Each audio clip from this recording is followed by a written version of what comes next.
Hello guys, नमस्कार। AIB 20 pass out करने के लिए मैं आप सब के लिए एक सिंपल सा रेमेडी शेयर कर रही हूँ।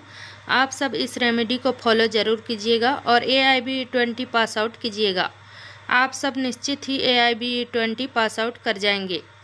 पहली बात, आप सबके पास AIB 20 के सिलेबस के अकॉर्डिंग बेयर एक्ट होना अनिवार्य है और सभी बेयर एक्ट आपको एग्ज़ाम सेंटर में लेकर जाना भी ज़रूरी है। और आपको जो टेबल कुर्सी मिली है जिसमें आपका रोल नंबर है, टेबल पर सभी बेयर एक्ट व्यवस्थित करके रखना ताकि आपको पता रहे कि कौन सा बेयर एक्ट किस नंबर में है या हो सकता है। मैं ऐसा आप सबको इसलिए कह रही हूँ ताकि आपका समय बच सके। आप सब वीडियो में बने रहिएगा। मैं बेयर एक्ट से क्वेश्चन कैसे सही करना है बता रही हूँ। AIB 20 एग्ज़ाम के लिए आपको क्वेश्चन पेपर प्राप्त होगा, फिर आपको क्वेश्चन को रीड करना है और सही आंसर चूज करना है। मेरे पास AIB 90 सेट बी का क्वेश्चन पेपर है। मैं उसे आप सबको बता रही हूँ कि करेक्ट आंसर कैसे चूज करना है। AIB 90 के क्वेश्चन पेपर के क्वेश्चन 1 को हम रीड करते हैं।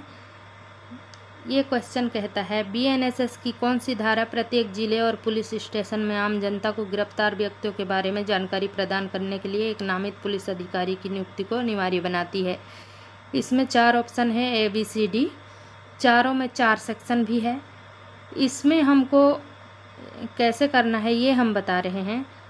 कम नंबर वाले सेक्शन जैसे 25, फिर 35, फिर 37, फिर 45, इन सेक्शन को देखना है। तो सबसे पहले हम बेयर एक्ट को ओपन करेंगे 25। वीडियो में बने रहिएगा दोस्तों। हम जब तक बेयर एक्ट ओपन कर रहे हैं तब तक वेट कीजिएगा ताकि आपको अच्छे से समझ में आए कि बेयर एक्ट में ढूंढना कैसे है और आपको हेल्पफुल हो सके। तो हम क्वेश्चन से संबंधित बेयर एक्ट उठा लिए हैं और हमारा क्वेश्चन क्या था इसे अभी एक बार जानना ज़रूरी है। BNSS की कौन सी धारा प्रत्येक जिले और पुलिस स्टेशन में आम जनता को गिरफ्तार व्यक्तियों के बारे में जानकारी प्रदान करने के लिए एक नामित पुलिस अधिकारी की नियुक्ति को अनिवार्य बनाती है। और इसमें हमको देखना क्या था, सेक्शन 25। तो हम स्क्रॉल करके नीचे आ जाते हैं। अभी हमारे पास PDF है गाइज। आपके पास बेयर एक्ट होगा, आपको उससे देखनी पड़ेगी। हम आपको PDF से बताते हैं BNSS की PDF। सेक्शन 25 सबसे पहले देखना है हमको। वीडियो में बने रहिएगा गाइज, तभी आपको अच्छी तरह से समझ में आएगा। सेक्शन 25 कहता है, जब एक विचारण में कोई व्यक्ति 2 या अधिक अपराधों के लिए दोषित किया जाता है तो यह सेक्शन दोषित के संबंध में है। तो इसीलिए इस क्वेश्चन से आगे बढ़ जाना है। अब अगला क्वेश्चन हमारा कौन सा, अगला सेक्शन हमारा कौन सा है, सेक्शन 35। सेक्शन 35 क्या कहता है, कोई पुलिस अधिकारी मजिस्ट्रेट के आदेश के बिना और वारंट के बिना ऐसे व्यक्ति को गिरफ्तार कर सकता है।